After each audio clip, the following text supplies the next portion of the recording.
Welcome back to my channel kitchen point. હું છું વિજયા ચાવડા. તો આજે આપણે રેસીપી બનાવવાના છીએ બીટનો હલવો. કારણ કે ગાજરનો હલવો ખાતા હોય એ બધા, પણ બીટ તો કોઈ કચુંબરમાં એ ઓછા ખાતા હોય છે. તો આપણે હલવો કરીને ખાઈએ અને છોકરાને ખવડાવીએ. તો ચાલો સ્ટાર્ટ કરીશું આપણે હલવો બનાવવાનો. તો આપણે બનાવીશું બીટનો હલવો બનાવીશું. તો અહીંયા મેં બીટ લીધા છે. અહીંયા મેં 4 થી 5 કિલો બીટ લીધા છે. તો બીટને મેં ઝીણા ઝીણા સરસ મજાના ધોઈ છાલ ઉતારી અને ખમણી લીધા છે. તો તમે જોઈ શકો છો સરસ ઝીણી ઝીણી આપણે છીણ કરી નાખી છે એની. તો આજે આપણે હલવો બનાવીશું તે પહેલાં આપણે ગેસ ઓન કરીશું અને ઘી આપણે ગરમ કરી લઈશું. થોડું ઘી જોઈએ આમાં, બહુ વધારે નહીં. તો ગરમ કરી અને આપણે તપેલામાં લઈ લેશું.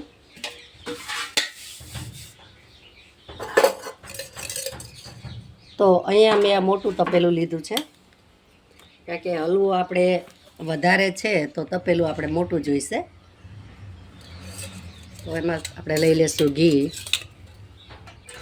થોડુંક ઘી પહેલાં લેશું, 50 ગ્રામ જેવું. પછી થોડુંક આપણે ઉપરથી ઉમેરીશું. ઘી આપણું ગરમ થઈ જાય પછી એમાં આપણે જે છીણ છે તે લઈ લેશું. તો હવે આ છીણ બધી આપણે આમાં લઈ લેશું. 4 થી 5 કિલા બીટનો હલવો છે આપણે, તો આને થોડી વાર જરૂર લાગશે, કેમ કે આને હલાવીશું. દૂધ ઘી બધું બળે પછી એનો હલવો સરસ રીતે થાય. તો પહેલાં આપણે હલાવી લેશું. તો આને આપણે શેકાઈ ગયો છે ઘીમાં. ઘડીક વાર જે સાતળવાનો હોય છે તે સતળાઈ ગયો છે અને આમાં શાઇનિંગ પણ સરસ આવી ગઈ છે. તમે જોઈ શકો છો. જો આ રીતે શાઇનિંગ આપણે બીટમાં આવી ગઈ છે, એટલે આપણો મીન્સ કે આપણો જે આ છીણ છે તે શેકાઈ ગયું છે ઘીમાં. તો એમાં હવે આપણે લઈશું દૂધ. તો અહીંયા મેં ગોલ્ડ દૂધ લીધું છે, અમૂલ ડેરીનું દૂધ છે. તો આ 2 લીટર મેં દૂધ લીધું છે. તો આપણે 2 લીટર લઈ લેશું. પછી આપણે 3 લીટર ટોટલ આપણે ઉમેરવાનું છે દૂધ. પણ આ દૂધ બળી જાય પછી આપણે બીજું લઈશું, નહીંતર કેવું થશે કે ઉભરાશે. એટલે થોડું બળી જાય પછી આપણે બીજું દૂધ લેવાનું છે. તો આ દૂધ આપણે આમાં ઉમેરી દઈશું.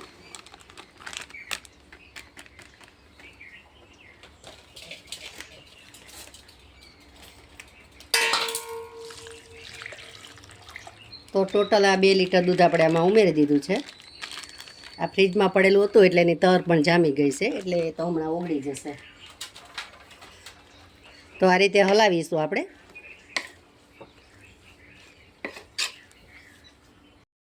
તો અહીંયા આપણે જે 2 લીટર દૂધ નાખેલું હતું તે એમાંથી લીટર જેવું બળી ગયું છે. તો અહીંયા આપણે જે 3 લીટર લેવાનું છે તો તે પણ આપણે લઈ લેશું. તો ટોટલ 3 લીટર દૂધ લેવાનું છે. તો આ દૂધ પણ આપણે આમાં ઉમેરી દઈશું. ઉમેરીને આપણે હલાવી દઈશું. તો હવે ધીરે ધીરે એને આપણે બળવા દેશું. બહુ ફાસ્ટ ગેસ નહીં. પાસે જો તમે બેઠા હોય તો ફાસ્ટ ગેસથી આપણે બનાવી શકીએ, પણ કામ કરતાં કરતાં જો તમારે હલવો બનાવવો હોય તો આમાં કેવું છે કે નીચે દાજી જાય ને એવું થાય. તો સ્લો ગેસ રાખી અને આપણે કામ કરી શકીએ. હાલતા ચાલતા આપણે હલાવીશું. તો અહીંયા આપણે 3 લીટર દૂધ ઉમેરી દીધું છે. જો હજી જરૂર પડશે તો આપણે 500 લીટર જેવું હજી પણ લઈ લેશું. તો અહીંયા આપણે ખાંડ પણ લઈ લેશું, સાથે ખાંડ પણ લઈ લેશું. તો અહીંયા મારે કિલાનો ડબરો, આ જે ડબ્બો છે, તો કિલો તો આપણે નહીં લઈએ, પણ આપણે 500 ગ્રામ, પોણા કિલા જેવી ખાંડ લઈ લેશું.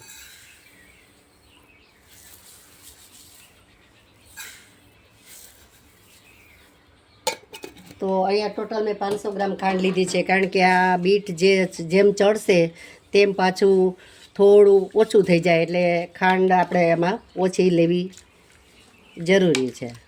બહુ ખાંડ વધી જાય તો પણ આપણે ના ભાવે.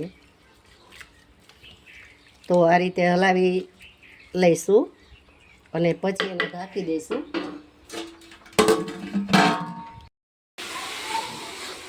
તો અહીંયા આપણું દૂધ બધું બળી ગયું છે અને ચાસણી પણ સરસ રીતે આવી ગઈ છે અને તમે જોઈ શકો છો. તમારે ચેક કરવું હોય કે આપણી ચાસણી કઈ રીતે આવી, દૂધ કેમ બળી ગયું. તો અહીંયા આપણે વચ્ચે જગ્યા કરીશું તો આમાં કાંઈ દૂધ બૂધ દેખાતું નથી અને સરસ રીતે આપણો હલવો તૈયાર છે, રેડી છે હલવો. તો 5 કિલો મેં બીટ લીધા છે. 5 કિલોમાં કિલો છાલ નીકળી ગઈ છે અને 3 લીટર દૂધ લીધું છે ટોટલ. અને આમાં કિલો 1 ખાંડ લીધી છે. તો તમે પણ બનાવો અને 100 ગ્રામ મેં ઘી લીધું છે. તો આ 5 કિલોમાં એટલી આપણે વસ્તુ લીધી છે.